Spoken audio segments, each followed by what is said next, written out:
Surgery കഴിയുന്നത് കൊണ്ട് മാത്രം ട്രീറ്റ്മെന്റ് അവിടെ തീരുന്നില്ല. ഡോക്ടർ, മുതിർന്നവരിൽ കാണപ്പെടുന്ന മൂക്കിലെ ദശയ്ക്ക് സർജറി ആവശ്യമുണ്ടോ? മുതിർന്നവരിൽ വരുന്ന ദശ നമ്മൾ മെഡിക്കലി മാനേജ് ചെയ്യുന്നു. അത് ഫെയിൽ ആയിട്ടുണ്ടെങ്കിൽ സർജറിയിലോട്ട് പോകണം. അപ്പോൾ സർജറി ഇതിൻ്റെ ഒരു ഫൈനൽ വേർഡാണോ അല്ലെങ്കിൽ ഫൈനൽ ട്രീറ്റ്മെന്റ് ആണോ? ഒരിക്കലുമല്ല. കാരണം എന്താണ് എന്ന് പറഞ്ഞിട്ടുണ്ടെങ്കിൽ ഈ ദശ ഉത്ഭവിക്കുന്നത് സൈനസുകൾ എന്ന് പറഞ്ഞിട്ടുണ്ടെങ്കിൽ മൂക്കിന് ചുറ്റുമുള്ള air filled cavities and spaces.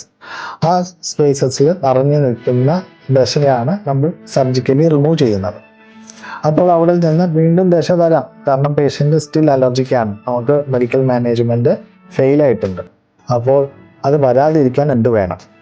ആ സൈനസുകൾ വളരെ കൃത്യമായി നമ്മൾ ഓപ്പൺ ചെയ്യുകയും ആ സൈനസുകൾക്കുള്ള വെന്റിലേഷൻ, അതായത് അതിലോട്ട് കടക്കുന്ന എയർ, വായു, അതുപോലെ തന്നെ ഡ്രെയിനേജ്, അതിൽ നിന്നുണ്ടാകുന്ന കഫം അല്ലെങ്കിൽ മ്യൂക്കസ് പോകാനുള്ള പാത്വേ, ആ വെന്റിലേഷൻ ആൻഡ് ഡ്രെയിനേജ് പ്രോപ്പറായിട്ട് എസ്റ്റാബ്ലിഷ് ചെയ്യുക എന്നതാണ് സർജറി കൊണ്ട് ഉദ്ദേശിക്കുന്നത്.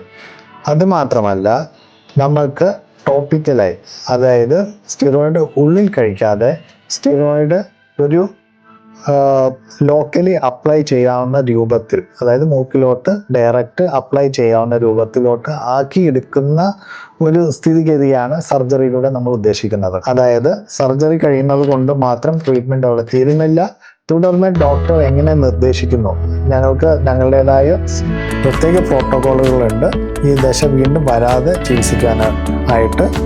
ആ രീതിയിൽ തുടർന്ന് പോയിട്ടുണ്ടെങ്കിൽ ഈ ദശ വരാതെ തുടർന്ന് കാലങ്ങളോളം ദശ ഇല്ലാത്ത അവസ്ഥയിൽ കൺട്രോൾ ചെയ്ത് കൊണ്ടുപോകാൻ സാധിക്കുന്നതാണ്.